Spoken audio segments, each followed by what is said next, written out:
Hey golfers, it's Dave from Fit2U Golf. Today I'm doing another review of a great sub $50 used driver, the Callaway Diablo Edge. Let's get started. So the Diablo Edge came out in 2010, follow-up to the original Diablo, very popular. Of course, the name Diablo, according to the scholar Ricky Bobby, is Spanish for like a fighting chicken. So regardless of the name, the Diablo Edge came in two versions. The standard version, which is a 460cc head, slightly elongated, meant for high launch forgiveness, and then the version that I have, the Diablo Edge Tour. You can tell the Tour apart from the Diablo Edge in terms of its shape. It's a little bit more traditional looking, rounded in the back. The Tour version used lofts in half degrees, so this is a 9.5. The regular version had 9 or 10, and so on. Also, the Tour version had a very pronounced external hosel versus the regular version, which had more of that almost bore-through that Callaway used. And on the side of the club where it says Callaway, it's black. It would be red with the regular version. With both versions, it came with some advances in technology. Callaway made the club more aerodynamic. It was supposed to add another mile per hour of club head speed. It had a special chemical process to treat the face to keep its thinness constant, and it had a 4-piece titanium body. The stock shaft for, I believe, both models was the Aldila Habanero. This is a 60-gram shaft. I got the S-Flex. I was eager to try this out because I was a little surprised that they paired this shaft with this head, particularly in the Tour model, because this is a fairly high spinning, high launching shaft by its profile. It's kind of similar to the Aldila DVS, which is a shaft of similar era. And I had good results with that shaft in fairway woods, but not as much with drivers because of the tendency to launch high and spin.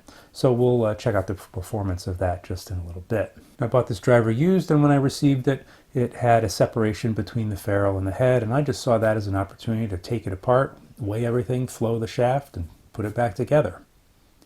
In terms of the specifications, I said the Tour Edition is a 400cc volume head.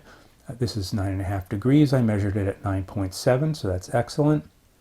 The head weighs 204 grams. If you follow my channel, you know I like that. I like drivers that have heads heavier than 200 grams. They tend to provide more force and impact. You can feel the head when you're swinging the club. While I had the shaft out, I did decide to flow it. Now, just as a quick kind of aside, a little club making tip here. The way that I flow a shaft is I attach a 200-gram weight with a built-in laser, clamp it into my frequency machine, and then I twang it. That is the actual technical term. Basically, you pull down on it so it bounces up and down vertically. You keep turning the shaft until you get a nice straight line as it bounces. I take a frequency measurement there. I rotate the shaft 180 degrees, twang it again, take another frequency measurement, and wherever the higher the two is, meaning the stiffer part of the shaft, I orient that towards the toe when I assemble the club. And that helps the control for droop, allows the shaft to bend in its own natural plane. Okay, back to the review. When I assembled the club, it came in at the standard length for this club at 45 inches.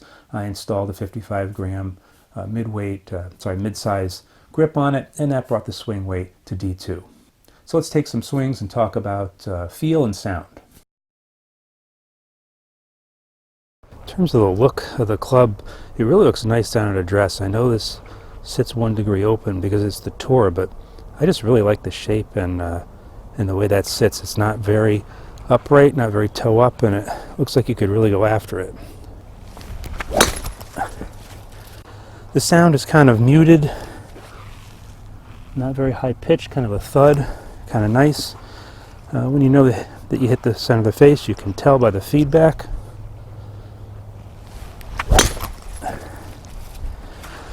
Definitely a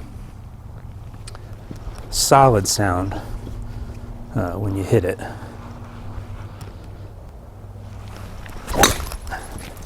Yeah, really nice. Nice club. So in terms of performance, I wasn't able to take this onto the course as of yet. The weather has not been conducive to golfing. So you're going to have to go with dry ball numbers here, but I think you'll be impressed by them. So on average, in terms of performance, I was getting ball speeds of 137, swinging at 96 miles an hour, smash factor of 1.43, carrying at 216, launching a little high at almost 17 degrees, spinning at 2800, and a ball flight of 97 feet. Now those are good numbers. Kind of not surprised to see that launch angle and that spin number with this particular shaft. But I also wanted to point out how well this driver could perform when you hit it more towards the center.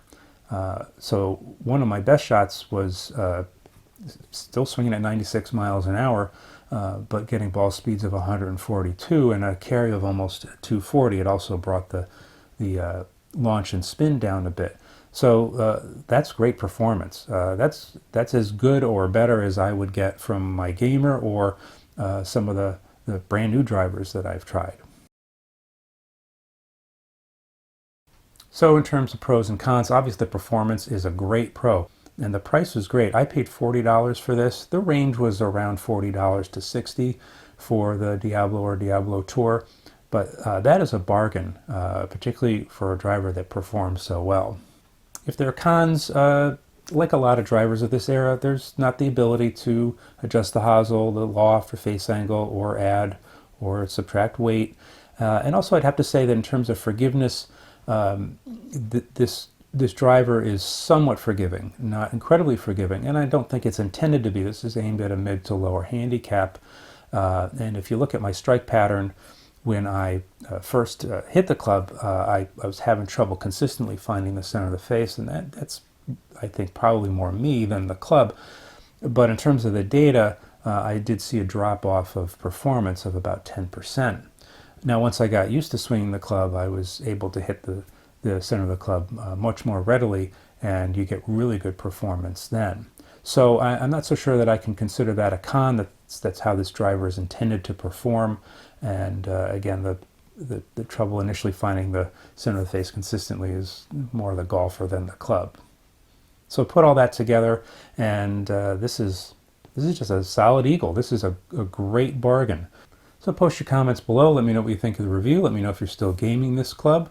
If you have any questions about using Flat Line Oscillation, since I went into it some detail, feel free to comment about that.